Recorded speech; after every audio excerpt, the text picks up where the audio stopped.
ತೃಪ್ತಿಗೆ ಜೋರು ಹೆರಿಗೆ ನೋವು ಶುರುವಾಗಿರಲಿಲ್ಲ ಇನ್ನು. ಬೆಡ್ ಮೇಲೆ ಮಲಗಿಸಿ ಹೊರ ಹೋಗುತ್ತಿದ್ದವನ ಕೈ ಹಿಡಿದು ತನ್ನ ಬಳಿ ಕರೆದವಳು, ಯಾಕೆ ಇಷ್ಟೊಂದು ಗಾಬರಿ ನನ್ನ ಅಚ್ಚುಗೆ? ಏನೂ ಆಗಲ್ಲ, ಈಗ ಹಾಸ್ಪಿಟಲ್ನಲ್ಲೇ ಇದ್ದೀವಿ ಅಲ್ವಾ, ಆರಾಮಾಗಿ ಡೆಲಿವರಿ ಆಗುತ್ತೆ, ಧೈರ್ಯವಾಗಿರು ಎಂದು ಹಣೆಗೆ ಮುತ್ತಿಟ್ಟು ಅವನು ಧೈರ್ಯ ತುಂಬುವ ಬದಲು ತಾನೇ ಧೈರ್ಯ ತುಂಬಿ ಕಳುಹಿಸಿದಳು. ಅಚ್ಯುತ್ ಹೊರಗೆ ಹೋದರೂ ಒಂದು ಜಾಗದಲ್ಲಿ ಕುಳಿತಿರಲಿಲ್ಲ. ಬಾಲಸುಟ ಬೆಕ್ಕಿನಂತೆ ಓಡಾಡುತ್ತಿದ್ದ. ಮೀನಾ ಅವರಿಗೆ ಮಗ ಹೆಂಡತಿಯ ಬಗ್ಗೆ ಇಟ್ಟ ಪ್ರೀತಿಗೆ ಖುಷಿಯಾಯಿತು. ಅಚ್ಚು, ಬಾ ಇಲ್ಲಿ, ಏನೂ ಆಗಲ್ಲ, ಕೇಳಿದರೆ ತಾನೆ ಪುಣ್ಯಾತ್ಮನಿಗೆ. ಹಾಗೆ ಓಡಾಡುತ್ತಿದ್ದ. ಏನಾದರೂ ಮಾಡಿಕೊಳ್ಳಲಿ ಎಂದುಕೊಂಡವರು ಒಮ್ಮೆ ದೇವರಲ್ಲಿ ಬೇಡಿಕೊಂಡರು, ಸೊಸೆ ಮೊಮ್ಮಗು ಆರೋಗ್ಯವಾಗಿರಲಿ ಎಂದು. ಸುಮಾರು ಹೊತ್ತಿನ ಮೇಲೆ ತೃಪ್ತಿ ಮುದ್ದಾದ ಹೆಣ್ಣು ಮಗುವಿಗೆ ಜನ್ಮವಿತ್ತಳು. ಡಾಕ್ಟರ್ ಹೊರ ಬಂದವರು, ಕಂಗ್ರ್ಯಾಚುಲೇಷನ್ಸ್ ಮಿಸ್ಟರ್, ಹೆಣ್ಣು ಮಗು ಎಂದರು ನಗುತ್ತಾ. ಅಚ್ಯುತ್ಗೆ ತುಂಬ ಖುಷಿಯಾಯಿತು. Thank you doctor. ನನ್ನ ಹೆಂಡತಿ ಹೇಗಿದ್ದಾಳೆ? ಮರುಪ್ರಶ್ನೆ ಹೆಂಡತಿಯ ಬಗ್ಗೆ ಅವನದು. ಅವರು ಆರಾಮಾಗಿದ್ದಾರೆ.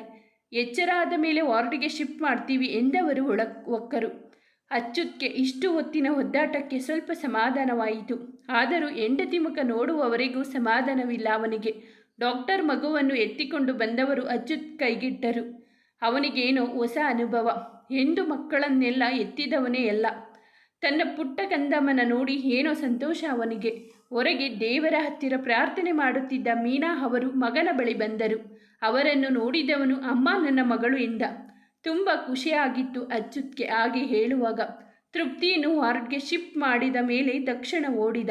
ಆರಾಮವಾಗಿರುವ ಮಡದಿಯ ಕಂಡು ಖುಷಿಯಾಗಿ ಹೋಗಿ ನಿಧಾನವಾಗಿ ಅಪ್ಪಿದ. ತೃಪ್ತಿ, ಆರ್ ಯು ಓಕೆ? ಕಣೋ, ನೀನು ಈಗಲಾದರೂ ಆರಾಮಾಗಿ ಇರು, ಹೆದರು ಪುಕ್ಕಲ. ಏನಾದರೂ ಹೇಳು, ನನ್ನ ಕಷ್ಟ ನನಗೆ. ನೀನು ನಗ್ತೀಯ ಅಲ್ವಾ? ನಿನ್ನ ನೋಡಿ ಈಗಲೂ ನಗು ಬರುತ್ತಿದೆ. ಏನು ಮಾಡಲಿ ಹೇಳು? ನಿನ್ನ ಕರ್ಚೀಫ್ ಕೊಡು ಎಂದಳು. ಅವನನ್ನು ಸ್ವಲ್ಪ ದೂರ ಸರಿಸಿ. ಯಾಕೆ? ಕೊಡಿಲಿ ಎಂದು ಅವನ ಕೈಯಿಂದ ಕರ್ಚೀಫ್ ತೆಗೆದುಕೊಂಡು ಅವನ ಬೆವರಿದ ಮುಖ ಒರೆಸಿದಳು. ಯಾರಾದರೂ ನೋಡಿದರೆ ಕನ್ಫ್ಯೂಸ್ ಮಾಡಿಕೊಳ್ಳುತ್ತಾರೆ ಎಂದವರು ನಕ್ಕಳು. ಏನು ಕನ್ಫ್ಯೂಸ್ ಆಗ್ತಾರೆ? ನಿನಗೆ ಡೆಲಿವರಿ ಆಗಿದ್ದೋ ನನಗೂ ಅಂತ ಬಾಯಿಗೆ ಕೈ ಅಡ್ಡ ಇಟ್ಟು ನಗುತ್ತಿದ್ದಳು. ಸ್ಟಾಪ್ ಇಟ್ ಕೋತಿ, ಇಂಥ ಕೆಟ್ಟ ಜೋಕ್ ಮಾಡಿದರೆ ನೋಡು ಮತ್ತೆ ಎಂದವ ಅಮ್ಮನ ಕಡೆ ನೋಡಿ ಮಗು ಕೊಡುವಂತೆ ಕೇಳಿದ. ತನ್ನ ಕಂದಮ್ಮನ ಎತ್ತಿಕೊಂಡು, ತೃಪ್ತಿ ನಮ್ಮ ಪಾಪು ಎಂದ ಅಚ್ಯುತ್ ತೃಪ್ತಿಯ ಕಣ್ಣಿಗೆ ಚಿಕ್ಕ ಪಾಪುವಿನ ಹಾಗೆ ಕಂಡ. ಮಗಳ ಆಗಮನದಿಂದ ತೃಪ್ತಿಗೆ ತುಂಬ ಖುಷಿಯಾಗಿತ್ತು. ತನ್ನಮ್ಮನೆ ಹುಟ್ಟಿ ಬಂದಂಥ ಭಾವನೆ ಅವಳಿಗೆ. ಮಗು ಮನಸ್ಸಿನ ತೃಪ್ತಿಯ ಕೈಗೆ ಪುಟ್ಟ ಮಗು ಸೇರಿತ್ತು. ತೃಪ್ತಿ, ಅಚ್ಯುತ್ ಇಬ್ಬರು ಮಗಳನ್ನು ಕಣ್ತುಂಬಿಕೊಳ್ಳುವುದರಲ್ಲೇ ಕಳೆದು ಹೋಗಿದ್ದರು. ಅವರನ್ನು ನೋಡಿದ ಮೀನಾ ಅವರಿಗೆ 3 ಪುಟ್ಟ ಮಕ್ಕಳು ನಗುತ್ತಿರುವಂತೆ ಎನಿಸಿತು. ತೃಪ್ತಿಯನ್ನು ಮನೆಗೆ ಕರೆದುಕೊಂಡು ಬಂದಿದ್ದರು. ತೃಪ್ತಿಗೆ ಅಮ್ಮನ ನೆನಪು. ಈ ಸಂದರ್ಭದಲ್ಲಿ ಬಂದರೂ ಮಗಳನ್ನು ನೋಡುತ್ತಾ ಅಮ್ಮನೇ ಹುಟ್ಟಿ ಬಂದಿದ್ದಾಳೆ ಎಂದುಕೊಂಡು ಅತ್ತೆಯ ಆರೈಕೆಯಲ್ಲಿ ಇದ್ದಳು. ಅಚ್ಯುತ್ ಕಾಳಜಿಯಂತೂ ತುಸು ಹೆಚ್ಚೇ ಆಗಿತ್ತು ತೃಪ್ತಿಯ ಮೇಲೆ. ಮಗುವಿನ ಮೇಲೂ ಅಷ್ಟೇ. ಒಂದು ದಿನ ಮೀನಾ ಅವರು ಮಗುವಿನ ಜಾತಕ ತೋರಿಸಿಕೊಂಡು ಬಂದವರು ತೃಪ್ತಿಯ ಬಳಿ ಮಾತಿಗಿಳಿದರು. ತೃಪ್ತಿ, ಮಗುವಿನ ಜಾತಕ ತೋರಿಸಿಕೊಂಡು ಬಂದೆ. ಒಂದು ಚಿಕ್ಕ ಗ್ರಹಚಾರ ಇದೆ ಅಂದರು. ನಾಮಕರಣದ ಟೈಮಲ್ಲೇ ಪೂಜೆ ಮಾಡಿಸೋಣ. ಹೊರಗಿನಿಂದ ಅಮ್ಮನ ಮಾತು ಕೇಳುತ್ತಾ ಬಂದ ಅಚ್ಯುತ್, ಶುರು ಆಯ್ತಾ ಅಮ್ಮ ನಿಮ್ಮದು? ಅಷ್ಟು ಬೇಗ ಜಾತಕ ಅದು ಇದು ಅಂತ ತೋರಿಸೋಕೆ ಹೋಗಿದ್ದೀರಾ? ಹೀಗೆ ನನ್ನ ವಿಷಯವಾಗಿ ಹೀಗೆ ಎಷ್ಟೋ ಪೂಜೆ ಆಯಿತೋ ನಿಮ್ಮದು ಎನ್ನುತ್ತಾ ಮಗಳನ್ನು ಎತ್ತಿಕೊಂಡು ಕುಳಿತ. ನೋಡೋ, ನಿನಗೆ ನಂಬಿಕೆ ಇಲ್ಲ ಅಂದರೆ ಸುಮ್ಮನಿರು. ನಾನು ತೃಪ್ತಿ ಹತ್ತಿರ ಹೇಳ್ತಾ ಇದ್ದೆ. ನೋಡು ತೃಪ್ತಿ, ಅತ್ತೆ ಮನಸ್ಸಿಗೆ ಬೇಜಾರಾಗುತ್ತೆ ಅಂದರೆ ಮಾಡಿಸಲಿ ಬಿಡು. ಯಾಕೆ ಅವರಿಗೆ ಬೇಜಾರು ಮಾಡ್ತೀಯಾ?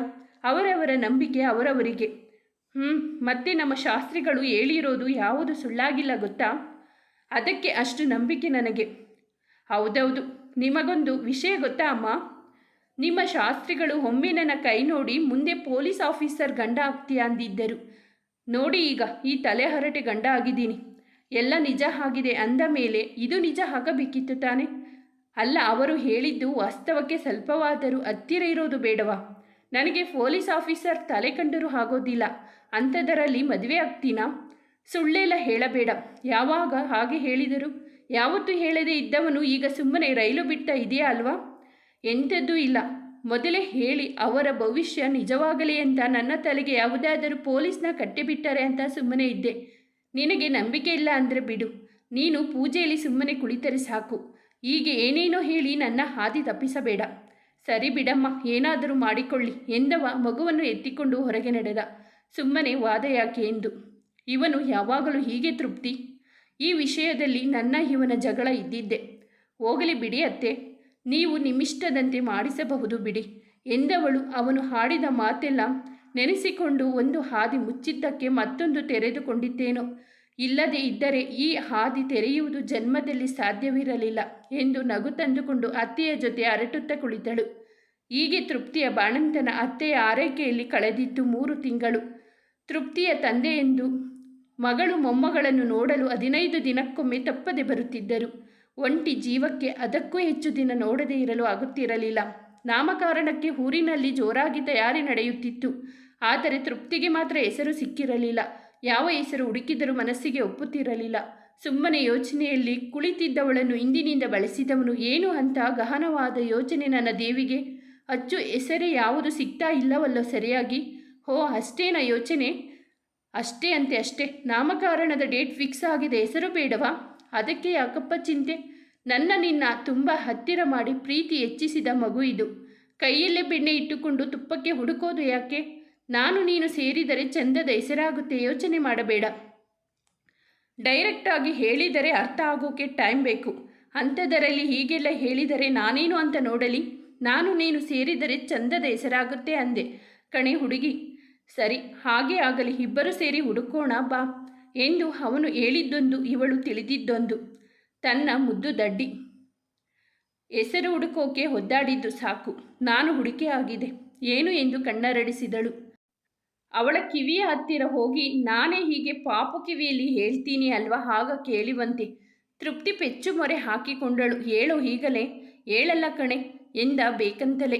ಸರಿ ಬಿಡು ಎಂದು ಎದ್ದು ಹೋಗುತ್ತಿದ್ದವಳ ಕೈ ಹಿಡಿದು ತನ್ನತ್ತೆ ಎಳೆದುಕೊಂಡು ಮುದ್ದಾದ ಹೆಂಡತಿಯನ್ನು ಕಣ್ಣು ಮಿಟುಕಿಸದೆ ನೋಡುತ್ತಿದ್ದ. ಏನೋ ಎಂದಳು. ಮುಖ ಗಂಟಿಕ್ಕಿಕೊಂಡೆ. ಬಾ ಹತ್ತಿರ ಎಂದವನ ಹತ್ತಿರ ಹೋಗಿ ಏನು ಎಂದಳು. ಈಗೆಲ್ಲ ಬೇಜಾರು ಮಾಡಿಕೊಂಡೆ ಅಂತ ಹೇಳಿಬಿಡ್ತೀನಿ ಅಂದುಕೊಳ್ಳಬೇಡ. ನಾನು ಹೇಳೋದು ನಾಮಕರಣದ ದಿನವೇ. ಅವಳು ಹಾಗೆ ಅಂದುಕೊಂಡಳು. ಬೇಜಾರು ಮಾಡಿಕೊಂಡರೆ ಹೇಳಬಹುದೇನೋ ಎಂದು. ಅಚ್ಯುತ್ ಬೇಕಂತಲೇ ಹೇಳದೆ ಆಟ ಆಡಿಸುತ್ತಿದ್ದ. ಆಯಿತು ಕಣೋ, ಮತ್ತೆ ಅದನ್ನೇ ಹೇಳಬೇಡ ಹೋಗು. ಇಷ್ಟೆಲ್ಲ ಹುಡುಕಿದರೂ ಯಾವ ಹೆಸರು ಮನಸ್ಸಿಗೆ ಒಪ್ಪಲಿಲ್ಲವಲ್ಲ ನನ್ನ ತೃಪ್ತಿಗೆ. ನಾನು ಇಡೋ ಹೆಸರು ಇಷ್ಟ ಆಗದೆ ಹೋದರೆ? ಇಷ್ಟೆಲ್ಲ ಹುಡುಕಿದರೂ ಯಾವ ಹೆಸರು ಮನಸ್ಸಿಗೆ ಒಪ್ಪಲಿಲ್ಲವಲ್ಲ ನನ್ನ ತೃಪ್ತಿಗೆ. ನಾನು ಇಡೋ ಹೆಸರು ಇಷ್ಟ ಆಗದೆ ಹೋದರೆ ಎಂದು ತನ್ನ ಒಳ ಭುಜದ ಮೇಲೆ ಗಲ್ಲ ಊರಿ ಕೇಳಿದ. ನನ್ನ ಅಚ್ಚುಗೆ ಇಷ್ಟವಾಗಿರೋ ಹೆಸರು ನನಗೆ ಇಷ್ಟ ಆಗಲ್ಲ, ಏನಾದರೂ ಓಕೆ ಎಂದು ನಕ್ಕಳು. ಆಪ್ತ ಆಪ್ತ ಆಪ್ತ 3 ಸಾರಿ ತನ್ನ ಮುದ್ದಾದ ಮಗುವಿನ ಕಿವಿಯಲ್ಲಿ ಉಸಿರಿದ. ಎಲ್ಲರೂ ಖುಷಿಯಿಂದ ಚಪ್ಪಾಳೆ ತಟ್ಟಿದರು. ತೃಪ್ತಿಯ ಕಡೆ ನೋಡಿದವನು ಏನೋ ಯೋಚನೆ ಮಾಡುತ್ತಿದ್ದವಳ ಕಿವಿಯ ಹತ್ತಿರ ಹೋಗಿ, ನಾನು ನೀನು ಸೇರಿದರೆ ಚಂದದ ಹೆಸರಾಗುತ್ತೆ ಈಗಲೂ ಗೊತ್ತಾಗಿಲ್ಲವ ನನ್ನ ತೃಪ್ತಿಗೆ? ಖಂಡಿತ ಗೊತ್ತಾಗಿರಲಿಲ್ಲ ಅವಳಿಗೆ. ಕೊನೆಗೆ ಉಳಿಯಿತು. ಅವನ ಹೆಸರಿನ ಮೊದಲ ಅಕ್ಷರಕ್ಕೆ ತನ್ನ ಹೆಸರಿನ ಕೊನೆ ಅಕ್ಷರವನ್ನು ಪೂರ್ತಿ ಮಾಡಿದ್ದಾನೆ ಎಂದು.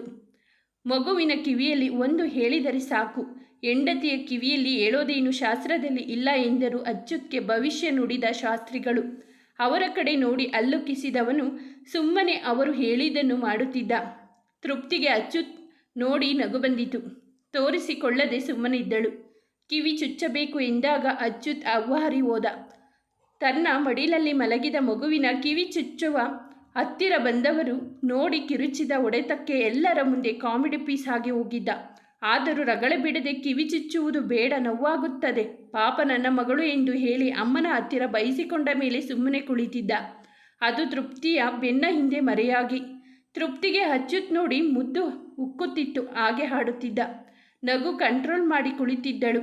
ನಕ್ಕು ಗಂಡನ ಮರ್ಯಾದೆ ಕಳೆಯಬಾರದು ಎಂದು. ಊಟ ಎಲ್ಲ ಮುಗಿಸಿ ಕುಳಿತಿದ್ದವಳು ನಡೆದುಕೊಂಡು ಹೋಗುತ್ತಿದ್ದ ಅಚ್ಯುತ್ ನೋಡಿ ಅಚ್ಚು ಬಾಯಿಲಿ ಎಂದಳು. ಅಲ್ಲಿ ಕುಳಿತಿದ್ದ ಊರಿನ ಕೆಲವು ಅಜ್ಜಿಯರು ತೃಪ್ತಿ ಗಂಡನನ್ನು ಏಕವಚನದಲ್ಲಿ ಕರೆಯುವುದು ಕೇಳಿ ಆಶ್ಚರ್ಯದಿಂದ ಮುಖ ನೋಡಿಕೊಂಡರು. ಅವರಿಗೆ ಟೆರರಿಸ್ಟ್ಗಳು ಬಾಂಬ್ ಹಾಕುವುದು ಒಂದೇ, ಹೆಂಡತಿ ಗಂಡನನ್ನು ಏಕವಚನದಲ್ಲಿ ಕರೆಯುವುದು ಒಂದೇ. ತೃಪ್ತಿಯ ಕಡೆ ನೋಡಿ, ಅಯ್ಯೋ ಹುಡುಗಿ, ಗಂಡನನ್ನು ಹೀಗೆ ಹೆಸರು ಹಿಡಿದು ಏಕವಚನದಲ್ಲಿ. ತೃಪ್ತಿಗೆ ಅವರ ಮಾತು ಕೇಳಿ ನಗು ಬರುತ್ತಿತ್ತು. ಅದನ್ನು ಗಮನಿಸಿದ ಅಚ್ಯುತ್, ನನ್ನ ಮುಂದೆ ಹಾಡಿದಂತೆ ಇವರ ಮುಂದೆ ಹುಚ್ಚುಚ್ಚಾಗಿ ಕಿಸಿಬೇಡ. ಅಷ್ಟಕ್ಕೂ ಅವರು ಹೇಳಿದರಲ್ಲಿ ನಗುವಂಥದ್ದು ಏನಿತ್ತು ನಿಂಗೆ? ಸುಮ್ಮನಿರು 1 ನಿಮಿಷ ಎಂದವಳು ಅದರಲ್ಲಿದ್ದ ಒಂದು ಅಜ್ಜಿಯ ಕಡೆ ನೋಡಿ, ಅಜ್ಜಿ, ಅದಿರಲಿ, ನಿಮ್ಮ ಗಂಡನ ಹೆಸರು ಏನು? ನೀನೇನು ಗಂಡನ ಹೆಸರು ಕರೀತೀಯಾ ಅಂದರೆ ನಾವು ಹಾಗೆಲ್ಲ ಕರೆಯೋದಿಲ್ಲ, ಹೋಗಿ ಹುಡುಗಿ. ಸರಿ, ನಿಮ್ಮ ಗಂಡನ ಹೆಸರು ಬೇಡ. ನಿಮ್ಮ ಸುತ್ತ ಕುಳಿತಿರೋ ನಿಮ್ಮ ಫ್ರೆಂಡ್ಸ್ನ ಗಂಡನ ಹೆಸರು ಹೇಳಿ. ಅದ್ಯಾಕೆ ಎಂದಿತು ಇವಳ ಪ್ರಶ್ನೆಗೆ ಅಜ್ಜಿ. ಹೇಳಿ ಅಜ್ಜಿ. ನೋಡು, ಇವಳ ಗಂಡನ ಹೆಸರು ತಿಮ್ಮಣ್ಣ, ಇವಳ ಗಂಡ ಮಂಜಪ್ಪ, ಅವಳ ಗಂಡ ವೆಂಕಪ್ಪ, ಇಲ್ಲಿದ್ದಾಳೆ ನೋಡು ಇವಳ ಗಂಡ ಮಾದಣ್ಣ ಎಂದಿತು ಅಜ್ಜಿ. ತೃಪ್ತಿ ಅಚ್ಚುತ್ತ ಕಿವಿ ಹತ್ತಿರ ಹೋಗಿ, ನೋಡು, ಎಲ್ಲ ಅಪ್ಪ ಅಣ್ಣ ಅಂತ ಹೆಸರು ಇಟ್ಟುಕೊಂಡರೆ ಯಾವ ಹೆಂಡತಿ ತಾನೇ ಹೆಸರು ಹಿಡಿದು ಕರೀತಾಳೆ? ಅದಕ್ಕೆ ಆಗಿನ ಕಾಲದಲ್ಲಿ ಗಂಡನನ್ನು ಹೆಸರು ಹಿಡಿದು ಕರೀತಾ ಇರಲಿಲ್ಲ. ಕಾರಣ ಇಷ್ಟೇ. ನೀನು ನಿನ್ನ ರಿಸರ್ಚು ಹೇಳಿಬಿಟ್ಟೆಯ, ಅವರಿಗೆಲ್ಲ ತಲೆ ತಿರುಗಿ ಬೀಳ್ತಾರೆ. ಕೊನೆಗೆ ಎದ್ದ ಮೇಲೆ ಅಚ್ಚುತ್ ಹೆಂಡತಿಗೆ ಸ್ವಲ್ಪ ಲೂಸ್ ಅಂತ ಮಾಡ್ತಾರೆ ಅಷ್ಟೇ ಎಂದು ಅಪ್ಪ ಕರೆದಿದ್ದಕ್ಕೆ ಅವರ ಬಳಿ ಹೋದ. ಅಜ್ಜಿಯರ ಕಡೆ ತೃಪ್ತಿ ನೋಡಿ, ಇನ್ನು ಮುಂದೆ ಕರೆಯೋಲ್ಲ ಬಿಡಿ ನಿಮ್ಮ ಮುಂದೆ ಎಂದು ಕೊನೆಯ 2 ಪದ ತನಗೆ ಮಾತ್ರ ಕೇಳು ಅಂತ ಹೇಳಿ ನಕ್ಕಳು. ಕಾಲ ಬದಲಾಗಬಹುದು, ಕರೆಯುವ ರೀತಿ ಬದಲಾಗಬಹುದು, ಮನಸ್ಸಿನಲ್ಲಿರುವ ಪ್ರೀತಿ, ಕಾಳಜಿ, ಗೌರವ ಎಲ್ಲ ಕಾಲಕ್ಕೂ ಒಂದೇ ಎಂದುಕೊಂಡು ಒಳ ಹೋದಳು. ಮುಂದುವರೆಯುವುದು. ಸ್ನೇಹಿತರೆ, ಈ ಕತೆ ನಿಮಗೆ ಇಷ್ಟವಾದರೆ ದಯವಿಟ್ಟು ಒಂದು ಲೈಕ್ ಮಾಡಿ, ನಮ್ಮ ಚಾನಲ್ನ ಸಬ್ಸ್ಕ್ರೈಬ್ ಆಗಿ, ನಿಮ್ಮ ಫ್ರೆಂಡ್ಸ್ ಆ್ಯಂಡ್ ಫ್ಯಾಮಿಲಿಗೆ ಈ ಕಥೆಯನ್ನು ಶೇರ್ ಮಾಡಿ, ನಿಮ್ಮ ಅನಿಸಿಕೆ ಅಭಿಪ್ರಾಯವನ್ನು ಕಾಮೆಂಟಲ್ಲಿ ತಿಳಿಸಿ. ಕಥೆಯನ್ನು ಕೇಳಿದ್ದಕ್ಕಾಗಿ ಧನ್ಯವಾದಗಳು.